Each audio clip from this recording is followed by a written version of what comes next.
دیتے ہیں۔ اللہ اکبر، عجیب نظام ہمارے بزرگوں کے بارے میں آیا، شاہ جی عبد الرحیم صاحب رحمت اللہ تعالی علیہ کے بارے میں آیا، شاہ عبد العزیز صاحب رحمت اللہ 300 سال پہلے کی بات بتلا رہا ہوں، ان کے بارے میں آیا، فرمایا جب مسجد میں آیا کرتے، جن راستوں سے گزر کے آیا کرتے، اپنے چہرے کے اوپر کپڑا ڈال لیا کرتے، اپنی آنکھوں کو بند کر لیا کرتے، رومال سے اپنی آنکھوں کے پردے چھپا لیا کرتے۔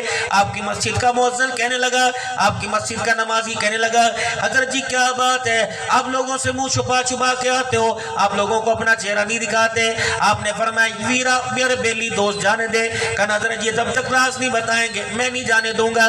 آپ نے اپنے سر سے رومال اتارا اور رومال اتار کے مؤذن یا خادم کے سر کے اوپر ڈال دیا۔ خادم کہتا میں نے آنکھیں کھول کے دیکھا، مجھے پورے گلیوں بازاروں کے اندر حتیٰ کہ مسجد کے اکثر نمازیوں میں مجھے دھڑ تو انسانوں والے نظر آئے، سر مجھے جانوروں والے نظر آئے۔ جانور ہی تو ہیں،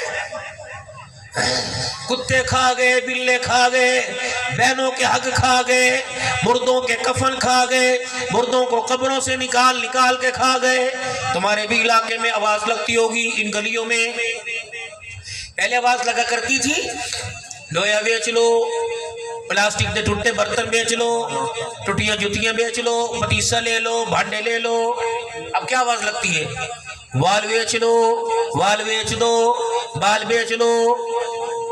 عورت کی عزت کتنی قیمتی ہے، اترے ہوئے بالوں کو 2000 روپے پاؤ خرید رہے ہیں، اور اس کی عزت اگر دنیا کے نزدیک اس کے ایک بال کی عزت 8000 روپے کلو ہے، اس کے کردار کے اللہ کے ہاں کتنی عزت ہوگی میرے اللہ۔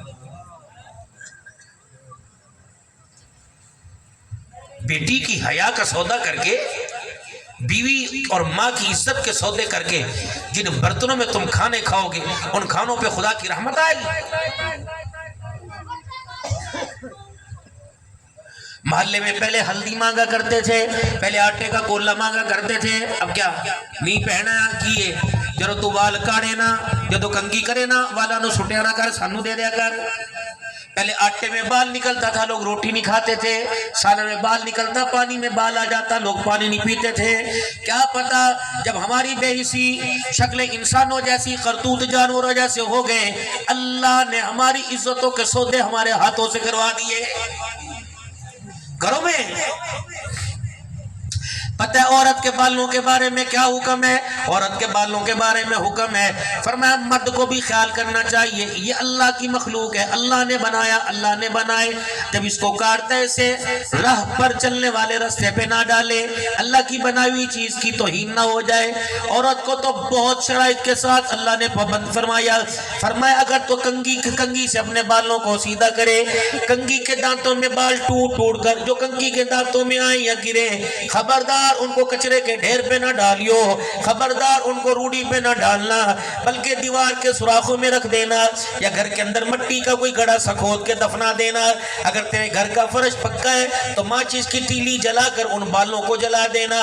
اللہ تعالیٰ یہ گوارا نہیں کرتا کہ میری بندی کی عزت پر کہ عزت والے بالوں پر بھی کسی غیر کی نظر پڑ جائے۔ میں حرم میں اپنے بچوں سے کہہ رہا تھا مدینہ طیبہ، اب آپ نے کلپ دیکھے ہوں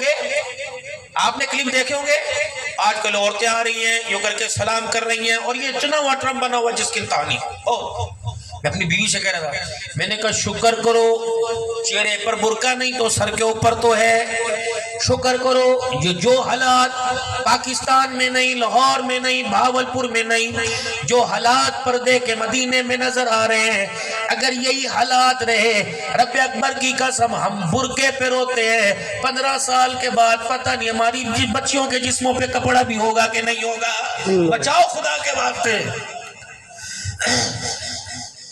میری تقریر سے تم بور تو ہو رہے ہوگے، لیکن میں باتیں صاف صاف کر کے جاؤں، میں نے اپنے اس گھنٹے کا اللہ کو جواب دینا ہے، تمہارے سے مدرسے کے علاوہ میں نے کچھ نہیں مانگنا، اللہ کو دینا ہے۔ اللہ اپنے خزانوں سے ایسے ایسے لوگوں کو اللہ کھڑے کر دیتے ہیں، اللہ اپنے خزانوں سے نوازے۔ آپ کی بچیاں توجہ کرنا، آپ کی بچیاں تنگ لباس پہن کے آئیں، منع کرو۔ آپ کی بچی ایسے بازو پہن کے آئے کہ درزن نے ڈیزائن بنا کے اس میں یہاں اس میں سوراخ بنا دیے ڈیزائن، منع کرو۔ آپ کی بچیاں شلوار ٹخنوں سے، ہماری بچیاں آئیں، منع کرو۔ ہماری بچیاں کھلا گلا پہن کے آئیں، منع کرو۔ ہماری بچیاں بال کھلے کر کے آئیں، منع کرو۔ آپ کو پتہ ہے قرآن کا کتنا بڑا فیصلہ ہے؟ پتہ ہے 18واں پارہ، یا ایھا الذین آمنوا لا تدخلوا بیوتا غیر بیوتکم، اے لوگو جو ایمان لائے مت داخل ہو اپنے گھر میں کسی غیر کے گھر میں، اپنے گھر میں نہ جاؤ۔ کیوں؟ حتی تستأنسوا وتسلموا علی اہلہا، بھائی اپنے گھر میں، باپ